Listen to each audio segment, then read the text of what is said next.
Halo Sobat Giritoto.com, kembali lagi dengan saya Muhammad Armin Zulfikar dan kali ini kita berada di rubrik Belak-Belakan. Nah, di rubrik Belak-Belakan kali ini saya dapat kesempatan nih untuk datang langsung atau berkunjung langsung ke kantor salah satu perusahaan pembiayaan terbesar di Indonesia, yakni Adira Finance. Nah, tak lupa juga di samping saya ada Bapak Niko, selaku petinggi dari Adira Finance. Nah, oh ya Bapak Niko, bisa kita ngobrol-ngobrol sedikit ya Pak mengenai Yes, boleh Mas. pembiayaan Adira Finance sendiri. Ya Pak, kan Adira ini sudah cukup lama ya Pak, ya, bahkan bisa dibilang lama lah hadir di Indonesia membantu masyarakat Indonesia dalam urusan pembiayaan nih Pak. Boleh cerita sedikit nggak Pak, kiat sukses Adira bisa 20-an tahun lah hadir di Indonesia itu gimana Pak? Oke, makasih Mas sebelumnya. Hmm. Kalau bicara mengenai kiat-kiat kenapa Adira Finance bisa seperti saat ini, kalau menurut pandangan saya banyak faktor yang menyebabkan Adira bisa seperti saat ini. Tentunya tidak hanya bicara mengenai Adira bisa membiayain, tapi juga mengenai proses-proses di dalamnya. Jadi kalau secara detail satu persatu, pertama, Adira bisa seperti besar saat ini tentu karena mempunyai funding atau pembiayaan atau permodalan yang baik. Karena kita didukung oleh perusahaan induk kita, Bank Danamon Group, di mana banyak memberikan bantuan dari sisi funding. Sehingga kita dengan adanya kepastian funding, kita dapat juga memberikan pinjaman kepada masyarakat dengan lebih banyak lagi. Belum lagi belakangan ini kita diakuisisi, Bank Danamon diakuisisi oleh MUFG Bank, di mana itu merupakan nomor 5 bank terbesar di dunia dari sisi aset, sehingga membuat kepastian dari sisi pembiayaan menjadi lebih baik lagi bagi Adira Finance. Itu satu hal dari sisi funding. Kedua, perusahaan pembiayaan baik tuh harus juga mempunyai risk management dan collection yang baik untuk maintenance customer-nya. Karena kalau tanpa risk management dan collection yang baik, kalau cuma memberikan pinjaman tanpa melihat resikonya, tentu akibatnya perusahaannya akan merugi. Ya, jadi kita harus punya risk management dan manajemen collection yang baik. Itu yang kedua. Yang ketiga, tentunya kita harus juga punya proses-proses internal yang mendukung untuk mensupport semua proses internal Adira agar dapat pelayanan ke luarnya, ke customer maupun kepada dealer-dealer kita, itu juga harus Lebih ini ya? Yes, Lebih dekat lagi, lebih baik lagi, lebih dekat lagi. Dan tentunya karena Adira Finance udah berdiri hampir 29 tahun di tahun 2019 ini, kita juga mempunyai relationship yang baik kepada channel-channel distribusi kita dan dealer-dealer kita. Ya, jadi itu semua yang menurut pandangan saya membuat Adira bisa seperti saat ini. Oh. Nah, kalau berarti di umur yang mau ke 29 ini di tahun ini berarti sudah dari tahun 91 berarti ya Pak Adira? Yes. Berdiri di Indonesia. Betul. Berarti dari segitu di tahun segitu itu akhir. Berarti merasakan juga dong Pak. Apa ya? Kerasnya tahun 97 98 masa-masa krisis segala macam. Yes, Adira udah merasakan gitu ya. Iya. Nah, itu bisa diceritain nggak Pak? Gimana caranya bisa lepas gitu dari jeratan jeratan krisis akhirnya bisa besar kayak gini Pak? Oke, jadi kalau soal itu kembali saya belum ngalamin karena saat itu saya belum bekerja di Adira Finance. Tapi saya mendengar cerita bahwa pemegang saham Adira Finance waktu itu salah satunya Pak TP Rahmat merupakan shareholder yang sangat bertanggung jawab. Sehingga pada saat itu pinjaman-pinjaman ke bank dan yang lain-lain itu semua tetap berjalan angsurannya, pelunasannya dengan baik kepada pihak yang memberikan pinjaman. Sehingga nama Adira tidak rusak oleh karena krisis tersebut. Karena kepercayaan dari pihak pemberi dana, dari bank dan lain-lain itulah, makanya pada saat krisis itu dari sisi pendanaan Adira Finance tidak kesulitan, walaupun tidak banyak lah dikasih pada saat itu karena tidak berani terlalu langsung banyak, tapi kita dapat langsung menjalankan kehidupan ataupun proses funding dan lending di Adira Finance saat itu. Tentunya juga Adira Finance juga punya tim yang baik dan kuat, sehingga pada saat terjadi krisis itu kita dapat memanage angsuran, kemudian syukur puji Tuhan customer-customernya juga masih mampu, ada yang mampu untuk bayar, kemudian membayar, sehingga prosesnya dapat berjalan dengan baik. Dan karena kepercayaan semua lini, baik dari pihak bank, customer, maupun kerja keras dari karyawan-karyawan Adira sendiri, akhirnya Adira dapat lari kencang, walaupun pada saat krisis itu, dan bisa terus menjaga nama baik, sehingga bisa menjadi seperti saat ini. Jadi kerja keras semua orang, semua pihak. Dan terima kasih juga kepada customernya Adira pada saat itu juga, yang masih mampu membayar. Hingga bisa eksis sampai saat ini gitu Pak ya? Iya. Oke Pak, balik lagi nih Pak. Kan Adira ini terkenal dengan pembiayaan kendaraannya nih Pak. Ya. Nah itu kalau boleh dijelasin lebih detail, apa aja sih Pak kendaraannya? Apakah baru saja kah? Atau ada main di pasar bekas? Atau ada lagi nih Pak di non otomotif kayak elektronik segala macam gitu? Adira Finance itu perusahaan pembiayaan multi finance. Berarti di mana kami membiayain produk otomotif, motor dan mobil, baik baru dan bekas. Kemudian juga kita membiayai pembiayaan durable atau kita bilang furniture, elektronik dan lain-lain. Demikian juga sesuai dengan aturan OJK yang baru, kita dapat memberi dalam tanda kutip dana tunai lah istilahnya. Ya, jadi kalau ada konsumen datang butuh dana, cukup menjaminkan BPKB-nya, kita dapat memberikan uang, pinjaman dalam uang, yang penting jaminan BPKB-nya ada untuk keperluan keperluan yang sudah sesuai dengan ketentuan dari pemerintah. Jadi apapun ada. Apapun ada ya.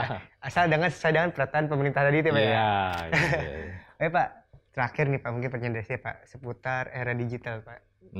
Yang tadi kan ya seperti yang kita ketahui bersama lah Pak, dunia kan bertransformasi terus maju gitu. Akhirnya dari yang konvensional menuju ke era digital, di mana zaman serba mudah nih Pak. Iya.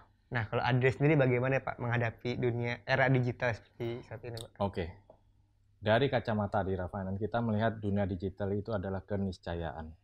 Di mana kita harus beradaptasi, harus bisa mengabsorb digitalisasi itu bukan sebagai ancaman, tapi sebagai malah hal yang positif untuk mentransform Adira Finance agar bisa lebih baik, lebih dekat ke nasabah maupun mempunyai proses yang lebih baik nantinya. Ya, kita lihat seperti itu. Sebagai contoh, apa yang terjadi disruption yang udah terjadi digital. Customer yang dulu contoh di dunia perbankan banyak datang ke kantor cabang bank. Sekarang apa yang terjadi? Mereka lewat internet banking, mobile banking.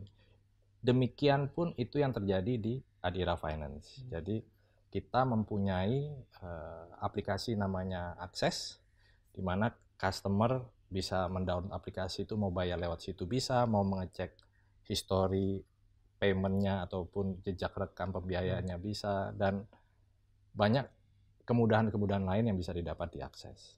Dari sisi digitalisasi untuk ke customer kita. Ya, jadi customer nggak perlu susah-susah datang ke kantor cabang lagi. Udah cukup ya gadget Pak ya? Ya, digital juga mendisrupt yang namanya saluran distribusi kami nih. Ingat nggak dulu zaman dulu kalau mencari mobil bekas belinya koran pos kota. Ya.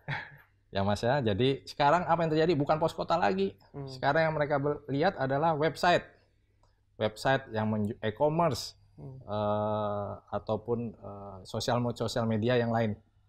Ya, jadi kita pun bertransformasi untuk itu. Adira Finance tidak hanya menjalin hubungan saluran distribusi channelnya dengan dealer-dealer aja, elektronik maupun dealer mobil, motor, tapi juga kita mengkonekkan diri dengan e-commerce tersebut. Yang ada di saat ini yang gede Pak. Yes, e-commerce, marketplace, dan bahkan kita juga punya marketplace sendiri, website sendiri untuk mobil bekas, mobil baru maupun motor baru dan motor bekas. Kita punya yang namanya momobil.com dan ada momotor.com. Yang berarti kita udah punya sendiri Pak ya? Yes, kita punya sendiri. Tapi kita tahu lah, walaupun kita punya sendiri, kita tidak boleh lupa bahwa masih banyak e-commerce lain yang jauh lebih besar. Ya, dimana kita harus bisa juga berkoordinasi dan berkontribusi dan bekerja sama dengan mereka semua. Nah, itu sejak kapan Pak mobil sama motor di launch itu Pak, kalau boleh tahu Pak? Sejak dari mereka sejak kapan? Mobil 2 tahun yang lalu, motor tahun lalu sudah di launch. Berarti bertahap ya, satu-satu ya? Ya, satu-satu kita masuk dengan mobil dulu. Jadi dengan digital itu mendisruption distribusi channel kita, ya memang belum semuanya switching ke digital, masih ada banyak yang lewat dealer dan lain-lain. Demikian juga pelayanan kita ke customer, bahkan juga ke dalam proses-proses internal kita. Jadi proses-proses internal itu dengan digital kita buat supaya lebih baik, lebih cepat, dan lebih convenient untuk customer kita. Jadi contohnya sekarang dengan digital, apakah kita perlu cabang yang banyak di seluruh Indonesia? Belum tentu. Memang sekarang Adira cabangnya ada di mana-mana. Tapi untuk menjembatani ke depannya, untuk milenial kita membangun akses, aplikasi dan lain-lain. Sehingga kita nggak perlu cabang yang banyak. Proses pun, dealer sekarang misalnya untuk memantau proses kreditnya, customernya yang dikasih kredit ke Adira, itu mereka tinggal buka namanya @OneGate, mereka bisa memantau tuh. Oh, prosesnya order yang udah dikasih ke Adira bagaimana, udah disurvei dan di mana. Jadi sangat convenience buat. Ada trackingnya lah Pak ya? Ada trackingnya. Data history segala macam udah ada Pak? Oh iya Pak. Surveyor kita pun pada waktu survei, mereka membawa pakai aplikasi yang namanya MS2. Pada saat ke customer, dari geotaggingnya bisa ketahuan rumah customernya di mana, dia foto, kemudian hasil surveinya dia entry, kemudian di send. Dia nggak perlu balik ke kantor. Jadi sangat convenient, nggak perlu bolak-balik bawa berkas. Mungkin sorenya aja pada saat udah survei beberapa customer baru balik ke kantor cabang. Jadi digital itu mendisrupt dan merubah, mereengineering semua baik di dalam proses internal, saluran distribusi maupun bentuk-bentuk pelayanan kepada masyarakat. Jadi dunia berubah, kita harus ikut dalam perubahan itu. Jadi nggak mau ketinggalan juga perubahan zaman gitu ya. Apa seperti saya nih yang milenial itu yang ibaratnya baru pertama kali ingin melakukan kredit barang atau kendaraan ya Pak. Kira-kira ada nggak sih Pak tips dari Bapak sendiri buat milenial biar nyaman hingga kreditnya juga sesuai lah buat dia gitu, kira-kira apa? Kalau tips saya buat teman-teman atau calon customer yang dari milenial era, jadi kalau beli kredit apa itu tolong jangan impulse buying. Yang penting kalau kredit ambil semua. Benar-benar harus menghitung, merancang apakah barangnya itu perlu dan sesuai dengan kemampuan mereka atau teman-teman yang mau ngambil kredit ini.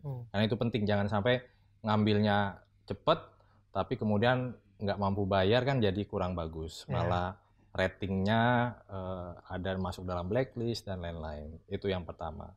Nah, pada saat ambil, jadi ini nasihat yang kedua, tolong disesuaikan. Misalnya kredit kendaraan bermotor, DP-nya mau berapa, tenornya mau berapa lama, itu disesuaikan dengan kemampuannya. Contoh kalau sebagai karyawan fixed income, kan ketahuan jelas bahwa gajinya setiap bulan berapa, tiap tahun naiknya berapa. Jadi kalau ambil tenor yang agak panjang mestinya lebih oke. Yang penting dihitung sesuai dengan kemampuannya. Ya. Tapi kalau milenial yang self-employed, gajinya gede-gede, besar-besar, bisa kadang bulan ini besar, bisa kadang bulan depan mungkin tidak ada, ya hitung-hitung cash flow-nya, disesuaikan juga tenornya, apakah perlu panjang atau pendek sesuai dengan kemampuannya. Demikian juga dengan down payment-nya. Jangan yang penting maunya DP-nya semurah mungkin. Memang awalnya DP murah itu gampang kelihatannya, tapi nanti mengakibatkan angsurannya jadi lebih tinggi Pak. Ya, jadi saya nggak bilang DP harus mahal, harus tinggi ataupun mau rendah, tapi disesuaikanlah dengan kemampuannya. Oh, dengan kemampuan saat ini ya gitu gimana? Yes. Jangan terlalu memaksakan, jangan terlalu memaksakan. Jadi dihitung benar-benar, disesuaikan gitu. Oke Bapak, terima kasih nih Pak atas wejangannya Pak. Bukan wejangan lah ya. Kan dapat pengalaman dapat ilmu juga sih nih buat sebagai milenial gitu ya. Oke. Kalau wejangan kayaknya udah tua banget sih. Oke, makasih. Oke Pak, makasih Pak. Ya mungkin dari sob perbincangan antara gridauto.com bersama dengan Bapak Niko dari Adira Finance. Nah, sebenarnya masih ada lagi yang mau saya tanyakan banyak gitu karena waktunya tidak mendukung dan segala macam. Akhirnya saya harus pamit undur diri. Terima kasih buat yang menonton dan jangan lupa like dan subscribe channel Grid Auto News ataupun kalian juga bisa main-main ke akun Instagramnya gridauto.com. Mungkin itu saja dari saya. Terima kasih dan salam.